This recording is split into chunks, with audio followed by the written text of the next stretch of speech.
Caminho da Luz. Espírito Emmanuel. Psicografado por Chico Xavier. 1939. Federação Espírita Brasileira. O Evangelho e o Futuro.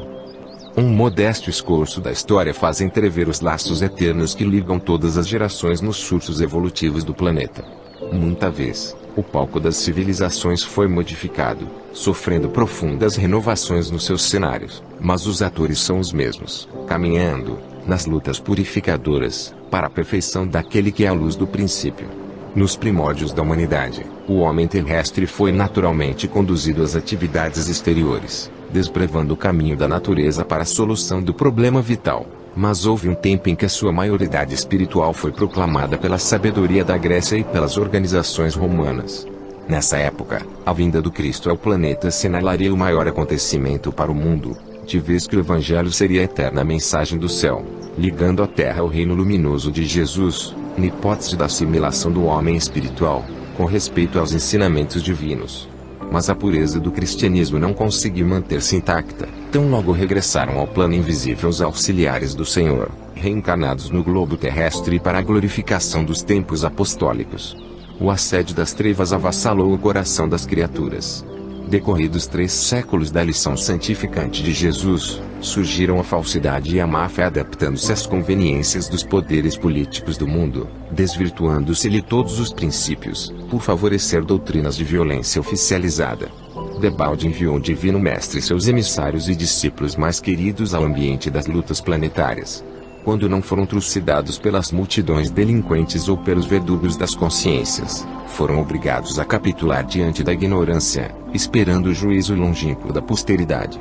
Desde essa época, em que a mensagem evangélica dilatava a esfera da liberdade humana, em virtude da sua maturidade para o entendimento das grandes e consoladoras verdades da existência, estacionou o homem espiritual em seus surtos de progresso, impossibilitado de acompanhar o homem físico na sua marcha pelas estradas do conhecimento. É por esse motivo que, ao lado dos aviões poderosos e da radiotelefonia, que ligam todos os continentes e países da atualidade, indicando os imperativos das leis da solidariedade humana, vemos o conceito de civilização insultado por todas as doutrinas de isolamento, enquanto os povos se preparam para o extermínio e para a destruição.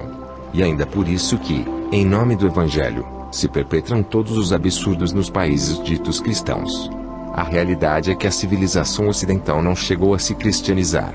Na França temos a guilhotina, a forca na Inglaterra, o machado na Alemanha e cadeira elétrica na própria América da Fraternidade e da Concórdia, isto para nos referirmos tão somente às nações supercivilizadas do planeta. A Itália não realizou a sua agressão à Abissínia, em nome da civilização cristã do Ocidente. Não foi em nome do Evangelho que os padres italianos abençoaram os canhões e as metralhadoras da conquista.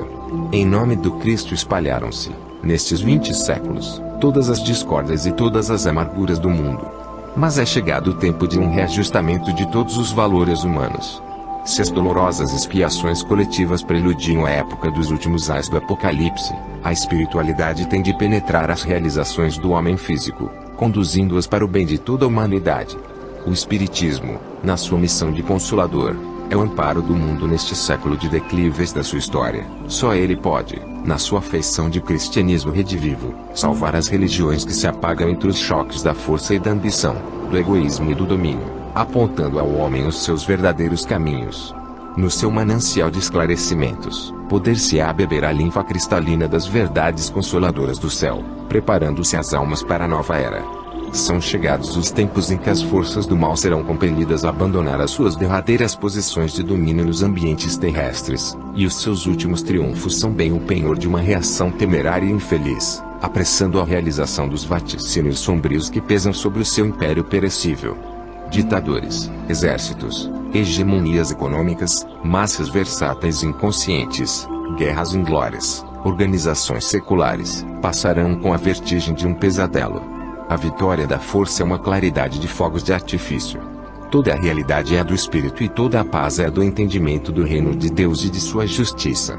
O século que passa efetuará a divisão das ovelhas do imenso rebanho. O cajado do pastor conduzirá ao sofrimento na tarefa penosa da escolha e a dor se incumbirá do trabalho que os homens não aceitaram por amor. Uma tempestade de amarguras varrerá toda a terra.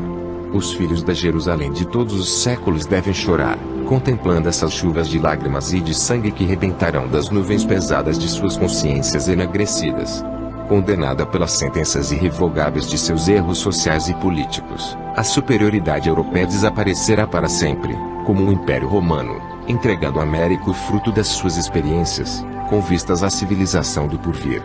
Vive-se agora, na Terra, um crepúsculo, ao qual sucederá profunda noite, e ao século XX compete a missão do desfecho desses acontecimentos espantosos.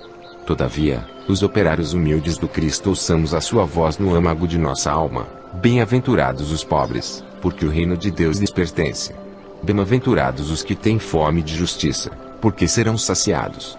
Bem-aventurados os aflitos, porque chegará o dia da consolação. Bem-aventurados os pacíficos, porque irão a Deus. Sim, porque depois da treva surgirá uma nova aurora. Luzes consoladoras envolverão todo o orbe regenerado no batismo do sofrimento. O homem espiritual estará unido ao homem físico para sua marcha gloriosa no ilimitado, e o espiritismo terá retirado dos seus escombros materiais a alma divina das religiões, que os homens perverteram, ligando-as no braço acolhedor do cristianismo restaurado. Trabalhamos por Jesus, ainda que a nossa oficina esteja localizada no deserto das consciências. Todos somos dos chamados ao grande labor e o nosso mais sublime dever é responder aos apelos do escolhido. Revendo os quadros da história do mundo, sentimos um frio cortante neste crepúsculo doloroso da civilização ocidental. Lembremos a misericórdia do Pai e façamos as nossas preces. A noite não tarda aí, no bojo de suas sombras compactas. Não nos esqueçamos de Jesus, cuja misericórdia é infinita, como sempre, será a claridade imortal da alvorada futura, feita de paz, de fraternidade e de redenção.